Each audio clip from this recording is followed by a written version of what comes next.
Culto com entendimento. O culto com entendimento, ele faz a diferença, não só no indivíduo, mas ele faz a diferença na terra e ele faz a diferença também no céu. Com o culto racional, com o culto com entendimento, ele movimenta o céu a favor daquele que está cultuando. Culto com entendimento é o culto que faz a diferença. Romanos capítulo de número 12, o verso de número 1, Paulo diz: pelo amor de Deus, pela graça de Deus, eu rogo a vocês que ofereça um culto racional, um culto verdadeiro. É esse texto que nós vamos falar hoje. Vai ser rápido as palavras, poucos minutos. Você pode ficar comigo até o final. Deus tem uma palavra de novo ao teu coração. Eu estou aqui todos os dias de segunda a sexta-feira falando da Bíblia, versículo por versículo, eventos por eventos, acontecimento por acontecimento, história por história. E você pode me acompanhar, porque essa é uma evangelização, é uma programação de evangelização, tendo em vista que eu estou levando a palavra de Deus, e eu gostaria que você contribuísse com isso, de todas as maneiras que você puder contribuir, deixar o seu like, fazer o seu comentário, se você quiser contribuir, porque é uma obra missionária. No final da mensagem eu estarei orando por você, e com certeza você também será um abençoado no dia chamado hoje. Então nós vamos começar falando do amor de Deus, que é bom, que é perfeito, que é verdadeiro, e aquele culto que Deus espera de mim e de você. Qual o culto que Deus espera de nós? Ele espera um culto de nós. Um culto que nós nos esforcemos para entender, para receber, para participar, para saborear, para experimentar a sua agradável, perfeita vontade. Romanos capítulo de número 12, o verso de número 1, diz assim o livro santo: portanto, irmãos, rogo pelas misericórdias de Deus que se ofereçam em sacrifício vivo. Logo, quem está num culto tem que ser uma pessoa que está lúcido, a pessoa que está sóbrio, para entender o que está acontecendo no culto, saber que o culto é para Jesus e não para o homem, não para si mesmo. Culto é para Jesus. Primeiro precisa entender isto. Para entender isso, precisa estar sóbrio, precisa estar vivo. Não possamos estar morto, doente.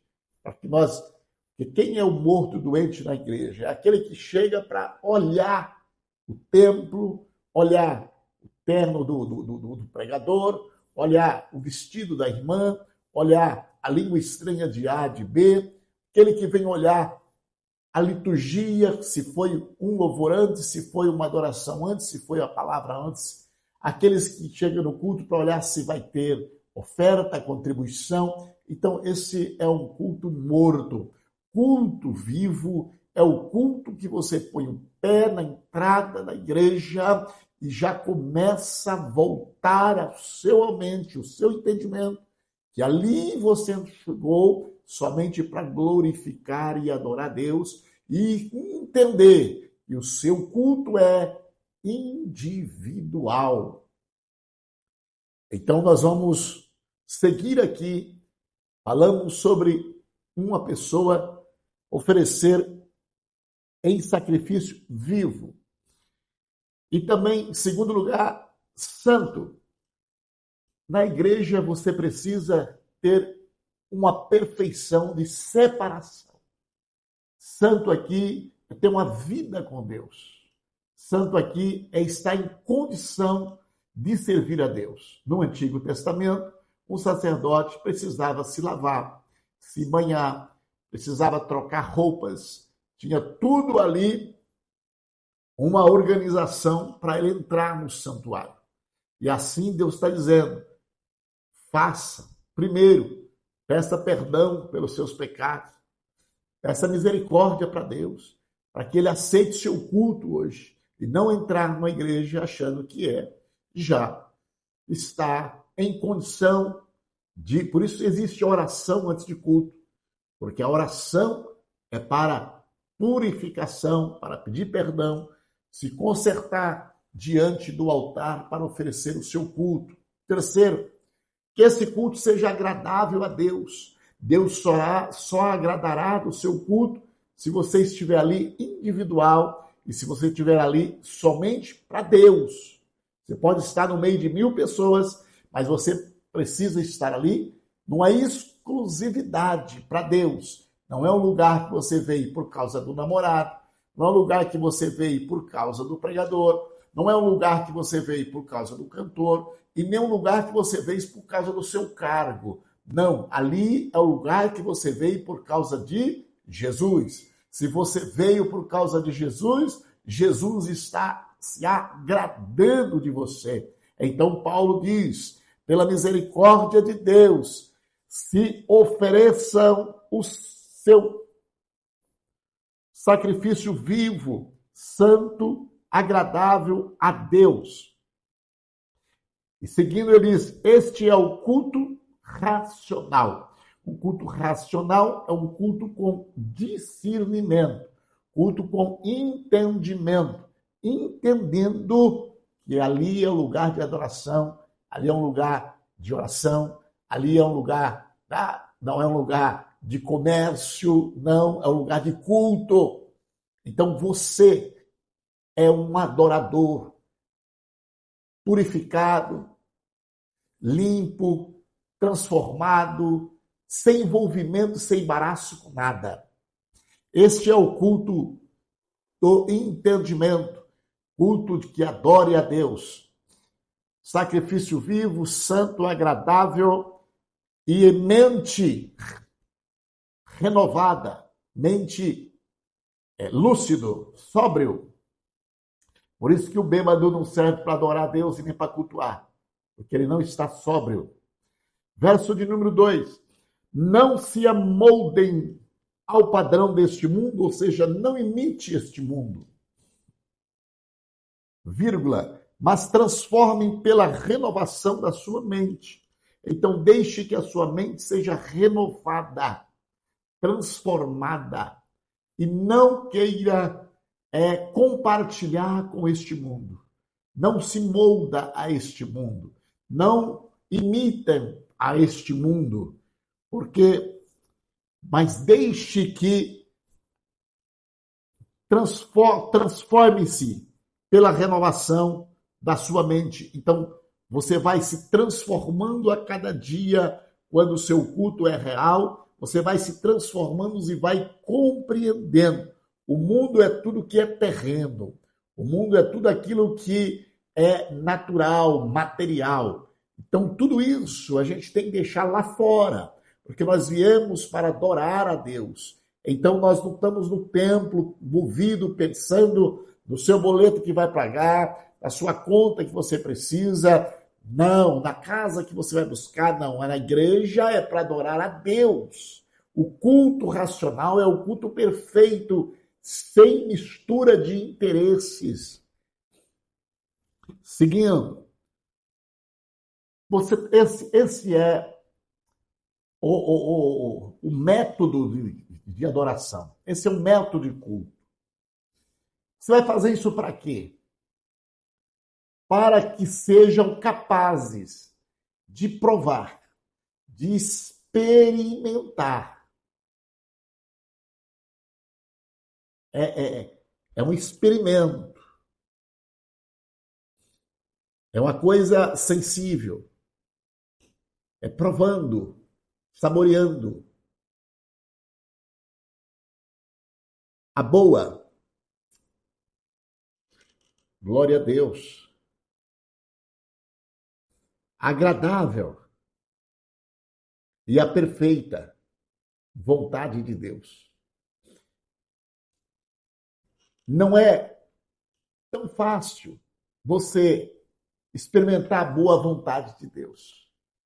Para alcançar a boa vontade de Deus, agradável vontade de Deus, a perfeita vontade de Deus, precisa ter um culto real, precisa ter um culto verdadeiro. E para ter esse culto verdadeiro, você tem que, primeiro, sacrificar-se. Você tem que ter uma mente voltada somente para o culto. Você tem que adorar somente o culto. Você tem que servir somente o culto. Você tem que olhar somente para o culto. Você tem que desfazer de todo pensamento. A boa vontade de Deus, ela não é experimentada de qualquer maneira. Ela não é experimentada de qualquer forma. Precisa ter... Existe um processo. Existe um processo. Renovar a mente. E para renovar a mente, você vai deixar o próprio Deus fazer isso contigo. O Espírito Santo faz isso com você. Segundo, você vai poder experimentar, viu? A agradável vontade de Deus. Então, são os 3 níveis: boa, agradável e perfeita. Talvez você está vivendo um momento da boa vontade de Deus, mas Ele está te chamando para você experimentar também a agradável vontade de Deus. Talvez você está vivendo a agradável vontade de Deus, a boa vontade de Deus, mas Ele te chama hoje para experimentar a perfeita vontade de Deus. E você vai chegar lá com o seu culto racional. Mas o texto não termina aqui. Ele segue dizendo: por isso, pela graça que me foi dada, digo a todos vocês, a razão por que ele ensinou tudo isso. Ninguém tenha de si mesmo um conceito mais elevado do que o que deve ter. Mas, ao contrário, tenha um conceito equilibrado, de acordo com a medida da fé que Deus lhe concedeu a cada um. Então, deixa eu te falar uma coisa. Deus deu a sua fé. Pela graça você foi salvo. Por meio da fé recebida de Deus. Agora você já é de Deus.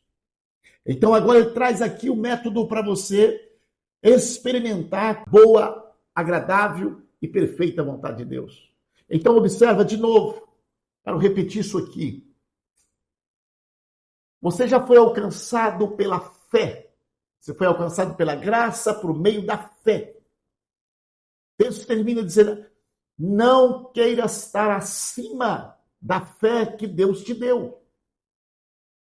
E com esta fé que Deus te deu, ela te levará a conhecer a boa, a agradável e a perfeita vontade de Deus. Mas existe um método para isso. Qual que é? Oferecer uma adoração como um sacrifício vivo, santo, agradável a Deus. Isto é o culto racional. E ele diz: não se molde ao costume deste mundo, mas seja transformado pelo entendimento da tua mente. Outra vez ele chama a mente, a atenção da mente, para que seja sóbrio, para que tenha uma mente racional. É sobre isso que ele está falando. E aí ele chega na conclusão dizendo assim: olha, para que possa experimentar a boa, a agradável e a perfeita vontade de Deus. Talvez você está aí na boa vontade de Deus, mas ele está te chamando para você ter a boa, a perfeita e agradável. Hoje pode ser o seu dia de você abraçar com tudo isso. Quando chegarmos a este nível de ter adquirido a boa, a agradável e a perfeita vontade de Deus, nós vamos entender o que é um culto verdadeiro. E nunca mais queremos estar no templo por causa de cargo, por causa de pessoas, por causa de de templo, por causa de poltronas, não, por causa de roupa, por causa de instrumento, não, nós queremos estar cultuando por causa do Deus Todo-Poderoso, porque conhecemos a boa, a agradável e a perfeita vontade de Deus. Fica com esta palavra. Esta palavra, a palavra das 7 da manhã do dia de hoje. Que Deus te abençoe, estarei orando por você. Querido Deus e bondoso Pai, te damos graças, pedimos a tua bênção, Senhor, sobre todos, meu Pai, que foram encontrados, Senhor, por esta palavra. Jesus abençoa de uma forma poderosa e grande, alcança pelo teu poder e a tua palavra. Senhor da glória, renova o entendimento, alcança do céu, Senhor, faz proeza na vida do teu filho e da tua filha, no nome de Jesus.